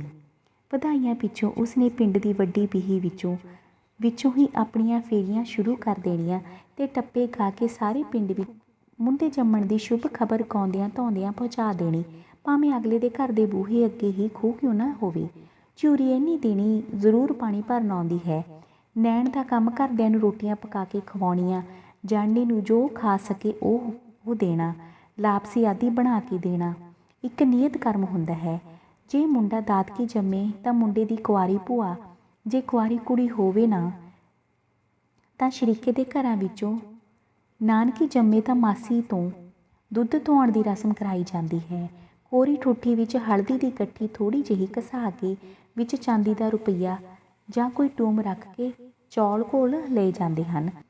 ਅਖੰਡ ਪਾਠ ਦੇ ਕੁੰਭ ਦਾ ਪਾਣੀ ਜਾਂ ਗੰਗਾ ਜਲੀ ਲੈ ਕੇ ਕਈ ਪੁਰਾਣੇ ਖਿਆਲਾਂ ਵਾਲੀਆਂ ਗਊਆਂ ਦਾ ਮੂਤਰ ਵੀ ਵਰਤਦੀਆਂ ਹਨ। ਹਰੇ ਘਾਹ ਦੀ ਜੂੜੀ ਨਾਲ ਦੁੱਧੀਆਂ ਧੋਤੀਆਂ ਜਾਂਦੀਆਂ ਹਨ। ਇਸ ਮਿਹਨਤਾਨੇ ਦੇ ਰੂਪ ਵਿੱਚ ਯਥਾ ਸ਼ਕਤ ਪੁਰਾਣੇ 1 ਰੁਪਏ ਤੋਂ ਲੈ ਕੇ ਮੈਂ ਗਾਂ ਤੱਕ ਦੁੱਧ ਧਵਾਈ ਵੀ ਦਿੱਤੀ ਜਾਂਦੀ ਹੈ। ਹਫ਼ਤੇ ਪਿੱਛੋਂ ਉਸ ਕਮਰੇ ਦੀਆਂ ਦੇਲੀਆਂ ਤੋਂ ਜਾਣੀ ਨੂੰ ਅੰਦਰੋਂ ਬਾਹਰ ਵਧਾਉਣ ਦੀ ਰਸਮ ਇੱਕ ਖਾਸ ਹੁੰਦੀ ਹੈ। ਇਸ ਦਿਨੀ ਤੀਕ ਜਾਣੀ ਤੇ ਬੱਚੇ ਦੀ ਬਹੁਤ ਰਾਖੀ ਕੀਤੀ ਜਾਂਦੀ ਹੈ। ਜਾਣੀ ਨੂੰ ਮੰਜੇ 'ਤੇ ਇਕੱਲੀ ਨਹੀਂ ਛੱਡਦੇ, ਬੱਚੇ ਨੂੰ ਦੇਲੀਆਂ ਤੋਂ ਅੰਦਰ ਹੀ ਰੱਖਿਆ ਜਾਂਦਾ ਹੈ। ਸ਼ੀਲੇ ਦੇ ਦਿਨਾਂ ਵਿੱਚ ਦਿਨ ਰਾਤ ਦੀਵੇ ਦੀ ਅਖੰਡ ਜੋਤ ਜਗਦੀ ਰਹਿੰਦੀ ਹੈ ਤਾਂ ਜੋ ਅੱਗ ਨੂੰ ਵੇਖ ਕੇ ਕੋਈ ਮਾੜੀ ਚੀਜ਼ ਨਾ ਆਵੇ। 8ਵੇਂ ਤੇ 18ਵੇਂ ਦਿਨ ਵੀ ਨਹੀਂ, 8ਵੇਂ 18ਵੇਂ ਮਹੀਨਿਆਂ ਤੱਕ ਤੇ ਵਰ੍ਹਿਆਂ ਤੱਕ ਖਾਸ ਖਿਆਲ ਰੱਖਿਆ ਜਾਂਦਾ ਹੈ। ਅਖੀ ਇੰਨੀ ਦਿਨੀ ਬੱਚੇ ਨੂੰ ਭੈੜੀਆਂ ਰੂਹਾਂ ਦੇ ਪੈ ਜਾਣ ਦਾ ਡਰ ਹੁੰਦਾ ਹੈ। ਬਾਹਰ ਵਧਾਉਣ ਵਾਲੀ ਚੰਗੇ ਮਾੜੇ ਦਿਨ ਦਾ ਖਾਸ ਖਿਆਲ ਰੱਖਦੇ ਹਨ। ਵਾਰ ਅਰਥਾਤ ਸ਼ੁੱਕਰ ਹੋਵੇ ਤਾਂ ਇਸ ਦਿਨ ਮੁੰਡਾ ਜੰਮਣ ਪਿੱਛੋਂ ਬਾਹਰ ਵਧਾਉਣਾ ਚੰਗਾ, ਕੁੜੀ ਜੰਮੇ ਤਾਂ ਮੰਦਾ ਸਮਝਿਆ ਜਾਂਦਾ ਹੈ। ਵਾਰ ਨੂੰ ਕੁੜੀਆਂ ਆ ਕੇ ਬੂਹਾ ਮੱਲਣਗੀਆਂ, ਜਾਣੀ ਲੜਕੀਆਂ ਵੱਧ ਜੰਮਣਗੀਆਂ, ਤੇ ਜੇ ਮੁੰਡੇ ਵਧੇਰੇ ਜੰਮਣ ਫਿਰ ਰੱਬ ਤੋਂ ਹੋਰ ਲੈਣਾ ਕੀ ਹੋਇਆ, ਨੰਗੇ ਪੁੱਤ ਚੋਰਾਂ ਨਾਲ ਖੇਡਣ। 7ਵੇਂ 9ਵੇਂ 11ਵੇਂ ਜਿਸ ਵੀ ਦਿਨ ਚੰਗਾ ਦਿਨ ਆ ਜਾਵੇ, ਮੁੰਡੇ ਦੀ ਮਾਂ ਨੂੰ ਬਾਹਰ ਵਧਾਇਆ ਜਾਂਦਾ ਹੈ। ਬਾਹਰ ਵਧਾਉਣ ਤੋਂ ਪਹਿਲਾਂ ਜਾਣੀ ਨੂੰ ਨਹਾਇਆ ਜਾਂਦਾ ਹੈ। ਪੁਰਾਣੇ ਖਿਆਲਾਂ ਦੇ ਲੋਕ ਪਹਿਲੇ ਦਿਨ ਨਹਾਉਣ ਵਾਲੇ ਪਾਣੀ ਵਿੱਚ ਹਰੀ ਮੇਥੀ ਜਾਂ ਹਰੇ ਚਾਰੇ ਨੂੰ ਉਬਾਲ ਕੇ ਨਹਾਉਂਦੇ ਹਨ। ਜਿਸ ਥਾਂ ਪਟੜਾ ਡਾ ਕੇ ਨਹਾਉਣਾ ਹੋਵੇ, ਬ੍ਰਾਹਮਣੀ ਜਾਂ ਨੈਣ ਉਸ ਥਾਂ ਉੱਤੇ ਲੀਕਾਂ ਕੱਢ ਕੇ ਚੌਂਕ ਪੂਰ ਦਿੰਦੀ ਹੈ। ਪੂਰੇ ਹੋਏ ਚੌਂਕ ਉੱਤੇ ਨਹਾ ਕੇ ਇੱਥੇ ਕੱਪੜੇ ਬਦਲ ਦਿੱਤੇ ਜਾਂਦੇ ਹਨ। ਬੱਚੇ ਨੂੰ ਪਹਿਲਾ ਝੱਗਾ ਕਿਸੇ ਘਰ ਦੇ ਭਲੇ ਜੀ ਦੇ ਪੁਰਾਣੇ ਕੱਪੜੇ ਕੱਢ ਕੇ ਸਲਾਉਂਦੇ ਹਨ। ਸ਼ਰਧਾਲੂ ਗੁਰਦੁਆਰੇ ਨਵਾਂ ਰੁਮਾਲਾ ਦੇ ਕੇ ਪੁਰਾਣਾ ਰੁਮਾਲਾ ਲਿਆ ਕੇ ਬੱਚੇ ਦਾ ਪਹਿਲਾ ਝੱਗਾ ਉਸ ਦਾ ਸਿਲਾ ਕੇ ਪਾਉਂਦੇ ਹਨ। ਜਾਣੀ ਦੇ ਬੂਹਿਓਂ ਬਾਹਰ ਨਿਕਲਣ ਤੋਂ ਪਹਿਲਾਂ ਦੋਹਾਂ ਕੌਲਿਆਂ ਉੱਤੇ ਤੇਲ ਚੋ ਕੇ ਬਚਦਾ ਤੇਲ ਸੱਜੇ ਕੌਲੇ ਉੱਤੇ ਡੋਲ ਦਿੱਤਾ ਜਾਂਦਾ ਹੈ। 7 9 ਜਾਂ 11 ਟੌਂਕ ਦੀ ਗਿਣਤੀ ਰੱਖਣੀ ਜ਼ਰੂਰੀ ਹੈ। ਮੰਡਿਆਂ ਉੱਤੇ ਟਕੜਾ ਸਾਰਾ ਕੜਾਹ ਰੱਖ ਕੇ ਜਾਣੀ ਦੀ ਝੋਲੀ ਵਿੱਚ ਉਲੱਦ ਦਿੱਤਾ ਜਾਂਦਾ ਹੈ। ਨਾਲ ਹੀ ਉਸ ਨੂੰ ਸਮਝੌਤੀ ਦਿੱਤੀ ਜਾਂਦੀ ਹੈ ਕਿ ਜਿੰਨਾ ਹੋਵੇ ਰੱਜ ਕੇ ਖਾਵੇ, ਉਨੀ ਹੀ ਮੁੰਡੇ ਦੀ ਨੀਤ ਭਰੇਗੀ, ਨਹੀਂ ਤਾਂ ਲੋਕ ਮੁੰਡੇ ਨੂੰ ਸ਼ੀਲੇ ਦਾ ਭੁੱਖਾ ਕਹਿਣਗੇ। ਉਸ ਵਿਚਾਰੀ ਨੇ ਉਸੇ ਵੇਲੇ ਕਿੰਨਾ ਕੁ ਖਾ ਸਕਣਾ ਹੋਇਆ। 1-2 ਬੁਰਕੀਆਂ ਇੱਕ ਗੋਡੇ ਉੱਤੇ ਥਾਲੀ ਧਰ ਕੇ ਪਿੱਛੋਂ ਰਹਿੰਦਾ ਦਾਈ ਦੇ ਪੱਲੇ ਪਾ ਦਿੰਦੀ ਹੈ। ਜਾਣੀ ਇਸ ਵੇਲੇ ਕਿਸੇ ਮਨੁੱਖ ਦੀ ਜੁੱਤੀ ਪਾ ਕੇ ਜਿਹੜਾ ਵਾਹ ਲੱਗਦੀ ਨੈਣ ਆਪਣੀ ਨਾਈ ਦੀ ਆਉਂਦੀ ਹੈ, ਗੁੱਤ ਨੂੰ ਖੰਮਣੀ ਬੰਨ੍ਹ ਕੇ ਫੁਲਕਾਰੀ ਵਿੱਚ ਲਪੇਟੀ ਦੇਲੀਓਂ ਬਾਹਰ ਆ ਜਾਂਦੀ ਹੈ। ਬਾਹਰ ਆਉਣ ਵੇਲੇ ਸੂਰਜ ਦੀ ਚਮਕ ਦੇ ਬਚਾਓ ਤੋਂ ਪਹਿਲਾਂ ਹੀ ਚੰਗੇ ਬੰਦੇ ਮੱਥੇ ਲੱਗਣ ਦਾ ਪ੍ਰਬੰਧ ਖਾਸ ਤੌਰ 'ਤੇ ਕੀਤਾ ਜਾਂਦਾ ਹੈ। ਜੇ ਕੁੜੀ ਜਣੇਪੇ ਵੇਲੇ ਪੇਕੇ ਹੋਵੇ ਤਾਂ ਬੀਹੀ ਵਿਹੜੇ ਅੰਦਰ, ਜੇ ਸਹੁਰੀ ਹੋਵੇ ਤਾਂ ਸਾਰੇ ਪਿੰਡ ਦੇ ਘਰੀ 2-2 ਮੁੰਡੇ ਤੇ 1-1 ਗਲੋਲੀ ਜਾਂ ਗੋਲੀ, ਜੋ ਕਿ ਕੜਾਹ ਦੀ ਪੀਨੀ ਹੁੰਦੀ ਹੈ, ਮੰਡਿਆਂ ਉੱਤੇ ਧਰ ਕੇ ਆਂਢ ਗੁਆਂਢ ਫੇਰਿਆ ਜਾਂਦਾ ਹੈ। ਜਾਣੀ ਦੇ ਬਾਹਰ ਵਧਣ ਦੀ ਖਬਰ ਸੁਣ ਕੇ ਪਿੰਡ ਦੇ ਲਾਗੀ ਜੋਗੀ ਵਧਾਈਆਂ ਲਈ ਵਹੀਰਾਂ ਪਾ ਦਿੰਦੇ ਹਨ। ਚਮਾਰ ਲਾਲ ਖੱਲ ਦੇ ਨਿੱਕੇ ਮੌਜੇ ਤੇ ਦਾਈ ਨਿੱਕੇ ਚਾਂਦੀ ਦੇ ਘੁੰਗਰੂਆਂ ਨਾਲ ਇੱਕ ਕਾਲਾ ਨਜ਼ਰ ਬੱਟੂ ਪਾਉਂਦੀ ਹੈ। ਮੁੰਡੇ ਦੇ ਚਾਂਦੀ ਦੀ ਤੜਾਗੀ ਸੁਨਿਆਰੀ ਪਾ ਕੇ ਆਪਣਾ ਬਣਦਾ ਲਾਗ ਜਾਂ ਲਗਾਨ ਲੈ ਲੈਂਦੀ ਹੈ। ਜਾਣੀ ਦੇ ਟੁਰਨ ਫਿਰਨ ਜੋਗੀ ਹੋ ਜਾਣ ਤੋਂ ਚੰਗਾ ਦਿਨ ਦੇਖ ਕੇ ਮੂੰਹ ਹਨੇਰੇ ਬਾਹਰ ਜੰਗਲ ਪਾਣੀ ਲਿਜਾਇਆ ਜਾਂਦਾ ਹੈ। ਜਿਸ ਭਾਂਡੇ ਵਿੱਚ ਪਾਣੀ ਹੁੰਦਾ ਹੈ ਉਸ ਵਿੱਚ ਕੋਈ ਲੋਹੇ ਦਾ ਟੁਕੜਾ ਪਾ ਲੈਂਦੀਆਂ ਹਨ ਤੇ ਬਾਹਰੋਂ ਆਉਣ ਵੇਲੇ ਘਾਹ ਜਾਂ ਦੱਬ ਪੁੱਟ ਲਿਆਉਂਦੀਆਂ ਹਨ। ਇਹਨਾਂ ਚੀਜ਼ਾਂ ਨੂੰ ਨਵਜੰਮੇ ਮੁੰਡੇ ਦੇ ਸਿਰਹਾਣੇ ਰੱਖ ਦਿੱਤਾ ਜਾਂਦਾ ਹੈ। ਜੇ ਜਾਣੀ ਪੇਕੇ ਘਰ ਹੋਵੇ, ਇਸ ਖਬਰ ਦੀ ਖੁਸ਼ੀ ਸਾਂਝੀ ਕਰਨ ਲਈ ਖੰਮਣੀਆਂ ਬੰਨ੍ਹ ਕੇ ਸਹੁਰਿਆਂ ਨੂੰ ਗੁੜ ਦੀ ਭੇਲੀ ਭੇਜੀ ਜਾਂਦੀ ਹੈ। ਸਹੁਰਿਆਂ ਤੇ ਪੇਕਿਆਂ ਵਿੱਚੋਂ ਜਿਸ ਨੂੰ ਵੀ ਭੇਲੀ ਪੂਜੇ, ਇਹ ਫਿਰ ਉਹਨਾਂ ਦਾ ਫਰਜ਼ ਹੁੰਦਾ ਹੈ ਕਿ ਉਹ ਛੇਤੀ ਹੀ ਜਾਣੀ ਨੂੰ ਪੰਜੀਰੀ ਲੈ ਕੇ ਭੇਜਣ। ਸਰਦੇ ਪੁੱਜਦੇ ਘਰ ਪੰਜੀਰੀ ਵਿੱਚ ਸੁੱਕੇ ਮੇਵੇ ਪਾਉਂਦੇ ਹਨ। ਆਮ ਤੌਰ 'ਤੇ ਮੇਥੇ ਤੇ ਹੋਰ ਸਿਹਤ ਲਈ ਲਾਭਵੰਦ ਵਸਤਾਂ, ਕਤੀਰਾ, ਗੂੰਦ ਜਿਹੀਆਂ ਚੀਜ਼ਾਂ ਰਲਾ ਦਿੱਤੀਆਂ ਜਾਂਦੀਆਂ ਹਨ। कई बार सौहरी पंजीरी नाई हत्थ भेज दिते हैं, पर अजकल वाह लगदी घर दा मोरी जे जानी दा घर वाला कुद्दू मेल ही होवे। नाई दे नाल मुंडे दा दादा आप आउंदा है कि चलो इसे बहाने छोटा जिहा पोता भी देख लवांगे। नाई नूं इस लई नाल लिजाया जाता है कि खबर देण वाले नूं लाग ते कुड़ती लीड़ा जो उन्हां दे अपने घरों दिता हुंदा है, अगले साडी नाई नूं भी उहो जिहा देण। अखे पुरानी रस्म है। ਇਹ ਪੰਜੀਰੀ हर तरह की सूची रख के बड़े ध्यान नाल लिजाई जाती है। लै जाण वाली नूं समझाया जाता है, इस सग्गा रत्ती शिले की चीज़ नूं 100 विच पैंदी है, इसलिए मैं विच लोहा रख दिता है, पर माड़े थां ना रखना। घर की बड़ी बहू जां काके की दादी पूरी तरह अपने वल्लों पंजीरी लिजाण वाले नूं ताकीद करके टोकदी है। पंजीरी जानी नूं खवाउणी उतनी जरूरी नहीं हुंदी जिन्नियां रस्मां पूरीआं करनियां। पहलां वड्डे वडेरियां दे नां दी बकरी कढ के निआणिਆਂ विच वंडी जाती है, फिर तकड़ी सारी दाई नूं दे दित्ती जाती है, जिवें दाई नूं भी बच्चा जम्मण वेले कोई संकट सहना पिया होवे। उस पिछों प्रांत विच अपनी ते सहुरिਆਂ ਵੱਲੋਂ आई पंजीरी पा के आंढ गुआंढ थोड़ी थोड़ी दिखाई जाती है। दिखावा जो करना होया, जो सरदा बनदा है, अगला किहड़ा कसर छड्डदा भाई। आ सहुरिਆਂ तो आई है, बथेरा कुछ विच पाया है, आ इहो ਜਿਹੀ सातों सरदी पुजदी सी, असीं सेर को आटा कच्चा भुन्ना कर दिता। निमरता की दिखाउंदी है कि अपने घर लई मोड़वी किरती लई बूहे भी खोलदी चली जाती है। लै भैणे तुहाडे वर्गी उन्हां तो कित्थे बनदी सी, मैनूं तां भैणे उन्हां दा आटा कच्चा रह गया मालूम हुंदा है। देखियो किधरे दवाइयां दे लालच पहलां हल्ले हड्डी ना खवा बैठे हो, जे खाणी हो तां 15-20 दिनां बाद आपे खाधी जाओ। उदों एक बार कड़ाही चढ़ा के सेक जरूर लवा लिओ। कि उन्होंने इकल्ली पंजीरी ही भेजी है, दाई ते नैण नूं कपड़ा लीड़ा नहीं दिता। सुख नाल उन्हां नूं कुड़ती सुत्थण दा त्योर देना बनदा सी। गुआंढण झट टकोर ला दित्ती है, हाँ भैणे लीड़े भी भेजी ने। मखिया की कर चुकी फिरने, दालां वेले सबनां नूं इकट्ठे ही दिखा देवांगे। बड़ा चंगा होया भाई, बथेरा कुछ है, रब इस जी नूं भाग लावे, सब कुछ विच ही आ गया है। ਇਹ ਤਾਂ 4 ਦਿਨਾਂ ਦੀ ਵਾਹ ਹੁੰਦੀ ਹੈ। ਹੋਰ ਕੱਪੜੇ ਲੀੜੇ ਕਿਹੜਾ ਮੁੰਡੇ ਨੇ ਜਾਂ ਮੁੰਡੇ ਦੀ ਮਾਂ ਨੇ ਉਦੋਂ ਹੀ ਪਾਉਣੇ ਹੁੰਦੇ ਨੇ। ਇਸ ਵੇਲੇ ਇਸ ਤਰ੍ਹਾਂ ਦੇ ਸਵਾਲਾਂ ਜਵਾਬਾਂ ਵਿੱਚ ਤਰਜਮਾਨੀ ਕਰਨਾ ਜ਼ਰੂਰੀ ਮੰਨਿਆ ਜਾਂਦਾ ਹੈ। ਸਿਆਣੀਆਂ ਸੁਹਾਣੀਆਂ ਕਿਵੇਂ ਚੁੱਪ ਰਹਿਣ। ਸ਼ਾਮਾਂ ਨੂੰ ਮੰਜੇ ਉੱਤੇ ਫੁਲਕਾਰੀਆਂ ਵਿਛਾ ਕੇ ਉਹਨਾਂ ਉੱਤੇ ਆਏ ਲੀੜਿਆਂ ਕੱਪੜਿਆਂ ਦੀ ਪ੍ਰਦਰਸ਼ਨੀ ਲਾਈ ਜਾਂਦੀ ਹੈ। ਘਰ ਵਾਲੇ ਆਪਣੇ ਵੱਲੋਂ ਵੀ ਜੋ 2-4 ਕੱਪੜੇ ਲੀੜੇ ਭੇਜਣੇ ਹੁੰਦੇ ਹਨ ਉਹ ਦਿਖਾਵੇ ਵਾਲੇ ਮੰਜੇ ਉੱਤੇ ਸਜਾ ਦਿੰਦੇ ਹਨ। ਇਸ ਤਰ੍ਹਾਂ ਦੀਆਂ ਚੀਜ਼ਾਂ ਦੇ ਨਾਮ ਨੂੰ ਸ਼ੂਸ਼ਕ ਕਿਹਾ ਜਾਂਦਾ ਹੈ। ਆ ਤਾਂ ਭਾਈ ਸਹੁਰਿਆਂ ਤੋਂ ਆਏ ਹਨ ਤੇ ਆ 4 ਤਿਉਰ ਜਿਹੜੇ ਸਾਥੋਂ ਸਰੇ ਪੁੱਜੇ ਅਸੀਂ ਭੇਜੇ ਹਨ। ਆ ਸੱਸ ਨੂੰ ਘੱਗਰੇ ਦਾ ਤਿਉਰ ਹੈ, ਇੱਕ ਕੁੜੀ ਦੀ ਪਤੀਸ ਨੂੰ ਕੁੜਤੀ ਸੁੱਥਣ ਦਾ। 4 ਤਿਉਰ ਕੁੜਤੀ ਸੁੱਥਣ ਤੇ ਨਣਦਾਂ ਨੂੰ ਦਿੱਤੇ ਹਨ। ਇਹ ਭੈਣ ਨੂੰ ਹਰੀ ਸੂਸੀ ਤੇ ਸਲਵਾਰ ਦਾ ਜੋੜਾ ਜੋੜ ਦਿੱਤਾ ਹੈ। ਲਾਗੀਆਂ ਨੂੰ ਵੱਖਰੇ ਥਾਨ ਭੇਜੇ ਹਨ। 7 ਹੋਰ ਕੁੜਤੀ ਲੀੜੇ ਭੇਜੇ ਹਨ, ਭਈ ਜਿਹਨੂੰ ਦੇਣਾ ਹੋਵੇ ਆਪੇ ਦੇ ਲੈਣ। ਅਸੀਂ ਆਪਣੇ ਰਿਸ਼ਤੇਦਾਰਾਂ ਦਾ ਕਿਸੇ ਤੋਂ ਨੱਕ ਥੋੜ੍ਹਾ ਵਢਾਉਣਾ, ਅਸੀਂ ਤਾਂ ਮਰਿਆਂ ਨੂੰ ਵੀ ਮੰਨਿਆ ਹੈ। ਆਹ ਮੁੰਡੇ ਦੇ ਦਾਦੇ ਦਾ ਕੇਸ ਅਤੇ ਪੜਦਾਦੇ ਨੂੰ ਡੱਬੀਆਂ ਵਾਲਾ ਚਾਦਰਾ ਹੈ। ਦੇਖਣ ਵਾਲੀਆਂ ਬੁੜੀਆਂ ਜਿੰਨਾ ਚਿਰ ਅਗਲੇ ਦੇ ਘਰ ਰਹਿੰਦੀਆਂ ਹਨ ਉਹਨਾਂ ਚਿਰ ਇੱਕ ਦੂਜੇ ਤੋਂ ਅੱਗੇ ਹੋ ਕੇ ਖੂਬ ਮਚਕਾ ਕੇ ਤਾਰੀਫਾਂ ਕਰਦੀਆਂ ਹਨ। ਭਾਈ ਬਥੇਰੇ ਸੋਹਣੇ ਨੇ, ਕਿਸੇ ਚੀਜ਼ ਦੀ ਕੀ ਰੇਸ ਹੈ। ਜਿਹੜਾ ਸਰਦਾ ਬਣਦਾ ਅਗਲੇ ਆਪ ਹੀ ਕਸਰ ਨਹੀਂ ਛੱਡਦੇ, ਜਦੋਂ ਆਪ ਕਰਨਾ ਪੈਂਦਾ ਉਦੋਂ ਪਤਾ ਲੱਗਦਾ। ਅਗਲੀਆਂ ਕੂਣੀਆਂ ਮਾਰ ਕੇ ਪਿੱਛੋਂ ਬਥੇਰੀਆਂ ਗੱਲਾਂ ਬਣਾਉਂਦੀਆਂ ਨੇ। ਕੋਲੋਂ ਦੂਜੀ ਆਖਦੀ ਹੈ, ਸ਼ਰੀਕ ਤਾਂ ਭਾਈ ਲੀਕ ਲਾਉਂਦੇ ਹੀ ਰਹਿੰਦੇ ਹਨ। ਜਿੰਨਾ ਸ਼ੂਸ਼ਕ ਸਾਡੇ ਆਏ ਸੀ ਕਿਤੇ ਆਊ, ਪਰ ਕਈ ਫੇਰ ਵੀ ਪਿੱਛੋਂ ਗੱਲਾਂ ਬਣਾਉਣ 'ਤੇ ਲੱਗੀਆਂ ਰਹਿੰਦੀਆਂ ਹਨ। ਕੋਲ ਬੈਠੀ ਦੂਜੀ ਰਕਾਨ ਆਪਣੇ ਨਿੱਜੀ ਹਵਾਲੇ ਨਾਲ ਵਾਰਤਾ ਨੂੰ ਅੱਗੇ ਟੋਰ ਦਿੰਦੀ ਹੈ। ਜਿੰਨਾ ਕੁਛ ਵੀ ਭਾਈ ਆਇਆ ਬਥੇਰਾ ਸੋਹਣਾ, ਰੱਬ ਸਭਨਾਂ ਨੂੰ ਇਹ ਦਿਨ ਦਿਖਾਵੇ।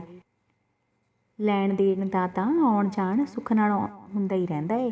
ਇਸ ਤਰ੍ਹਾਂ ਮੂੰਹ ਆਈਆਂ ਗੱਲਾਂ ਆਖੀ ਜਾਂਦੀਆਂ ਹਨ, ਪਰ ਜਿਉਂ ਹੀ ਇਹ ਦਰਸ਼ਕ ਸਵਾਣੀਆਂ ਦੇ ਜਥੇ ਅਗਲਿਆਂ ਦੇ ਘਰੋਂ ਨਿਕਲਦੇ ਹਨ, ਝੱਟ ਤਿੱਖੀ ਨੁਕਤਾਚੀਨੀ ਸ਼ੁਰੂ ਹੋ ਜਾਂਦੀ ਹੈ। ਕਿਉਂ ਭੈਣੇ ਦੇਖ ਲਿਆ ਦਿਖਾਵਾ, ਕਿਵੇਂ ਅਗਲੀਆਂ ਦਿਖਾਉਣ ਨੂੰ ਮਰਦੀਆਂ ਹਨ। ਨਾਨੀਆਂ ਦਾਦੀਆਂ ਵੇਲੇ ਦੇ ਸੰਦੂਕਾਂ ਵਿੱਚ ਰੱਖੇ ਰਖਾਏ ਪੁਰਾਣੇ ਸਰਾਣੇ ਲੀੜਿਆਂ ਤੇ ਤਿਉਰ ਜੋੜ ਛੱਡੇ ਨੇ। ਇਦੋਂ ਤਾਂ ਬੰਦਾ ਨਾ ਹੀ ਦੇਵੇ, ਇਹ ਵੀ ਕੋਈ ਕੱਪੜੇ ਲੀੜੇ ਨੇ। ਇਦੋਂ ਤਾਂ ਚੱਕੀਆਂ ਦੇ ਪਰੋਲੇ ਵੀ ਚੰਗੇ ਹੁੰਦੇ ਨੇ। ਅੱਜ ਕੱਲ੍ਹ ਦੇ ਜ਼ਮਾਨੇ ਵਿੱਚ ਸੂਸੀ ਤੇ ਸਲਾਰੀ ਨੂੰ ਕਿਹੜਾ ਪੁੱਛਦਾ। ਜੋੜ ਦਿੱਤੇ ਤਿਉਰ, ਪਤਾ ਨਹੀਂ ਇਹਨਾਂ ਦੇ ਦਿਖਾਉਣ ਵੱਲੋਂ ਕੀ ਥੁੜਿਆ ਪਿਆ ਸੀ। ਇਸ ਤਰ੍ਹਾਂ ਛੋਟੇ ਗੁੱਟਾਂ ਵਿੱਚ ਸਵਾਣੀਆਂ ਵੱਖੋ ਵੱਖਰੀਆਂ ਟੋਲੀਆਂ ਬਣਾ ਕੇ ਆਪਣੀ ਪੜਚੋਲ ਰਾਹੀਂ ਸਭ ਚੀਜ਼ਾਂ ਬਾਰੇ ਨਿਰਸੰਕੋਚ ਰਾਵਾਂ ਪ੍ਰਗਟਾਉਂਦੀਆਂ ਆਪੋ ਆਪਣੀ ਗਲੀਆਂ ਮੁਹੱਲਿਆਂ ਵਿੱਚੋਂ ਦੀ ਮਚਾਕੇ ਮਾਰਦੀਆਂ ਘਰਾਂ ਨੂੰ ਟੁਰ ਜਾਂਦੀਆਂ ਹਨ। ਧੰਨਵਾਦ।